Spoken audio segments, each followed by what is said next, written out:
வணக்கம். இந்த வீடியோ பதிவு வந்து கோயத்திலேருந்து பண்ணிகிட்ருக்கேன்.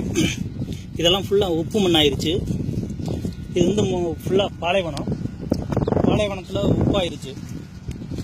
எப்படின்னா இங்கே பார்த்தா தெரியும். அதான் இந்த சொல்கிற கீழேருந்து கிடைக்கிற மீத்தேனு, கச்சா எண்ணெய் எல்லாம் எடுக்கிறது. அப்புறம் பவர் பிளான்ட், அதாவது உயர் மின்னழுத்தம் மின்சாரம் போது இந்த சாலை வந்து மணல் சாலை. இந்த சாலை பொறுத்து தான் இந்த குழி நோண்டப்பட்டது. இந்த குழியில் கிடக்கிறது வந்து இப்போ இந்த வெள்ளையாக கிடக்கிறது வந்து ஃபுல்லாக எல்லாம் உப்பு. இந்த உப்பு எப்படி வந்துச்சுன்னா,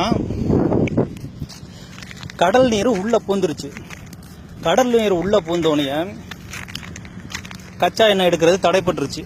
அப்போ என்ன பண்ணாங்கன்னா, உயர் அழுத்த மின் கீழே வந்து உள்ள அழுத்தத்தை கொடுத்துட்டாங்க. அழுத்தத்தை கொடுத்தோடனே என்னாச்சுன்னா, எல்லாம் பிதுங்கிட்டு பூமியை பொழந்துக்கிட்டு மேலே வந்துருச்சு. இதுதான் இப்போ பாருங்க, நான் கையை வச்சு எடுக்கிறதெல்லாம் உப்பு. கடலுக்கும் இதுக்கும் சம்மந்தம் கிடையாத ஒரு இடத்துல இருக்கு. இங்கே வந்து கடலுக்கு அதுக்கும் சம்மந்தமே கிடையாது. அந்த இடத்துல தான் இது ஃபுல்லாக உப்பு.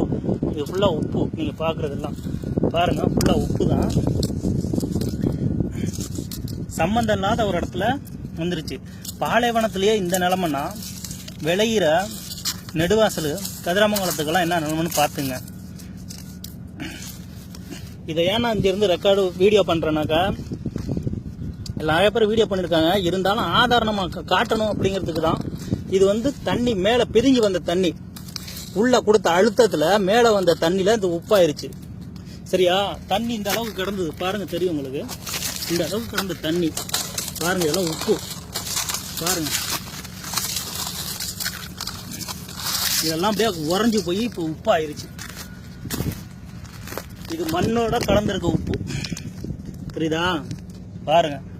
இந்த வீடியோ நான் பண்றது கோயத்திலிருந்து பண்ணிட்டு இருக்கேன். கோயத்தில் பாலைவனத்தில் ஒட்டகம் திங்கிறதுக்கு ஒரு சில செடிகள் முளைக்கும். அதாவது அதுல முள்ளா இருக்கும். அந்த செடிகள் தான் முளைக்கும். அந்த செடியும் இப்போ என்னாச்சுன்னா இதில் முளைக்க முடியாத அளவுக்கு தண்ணி பூந்துருச்சு. கடல் நீர் உள்ள பூந்து பாலைவனம் இதாயிருச்சு. இந்த வீடியோவை எல்லாருக்கும் ஷேர் பண்ணுங்க. நெடுவாசலையும் கதிராமங்கலத்தையும் கலந்து பண்ணுங்க. ஏதோ அவங்களுக்கு அந்த பகுதியில் உள்ள மக்கள் மட்டும்தான் பிரச்சனை அப்படின்னு யாரும் நினைக்க வேண்டாம். தமிழ்நாட்டில் இருக்க எல்லா விவசாயிகளுக்கும் தான் நிலைமை. உள்ள கொடுத்த ஒரு பிசர்ல அழுத்தத்தில் நீங்கள் எங்கெங்கே போட்டிருக்கீங்களோ, ஆழ்குழாய் போர் போட்டிருக்கீங்களோ, அது வழியாக உப்பு வந்துடும். அப்புறம் வந்த பிறகு நீங்கள் வெளியேற்ற முடியாது. அதை தான் நான் சொல்ல விரும்புகிறேன். நன்றி, வணக்கம்.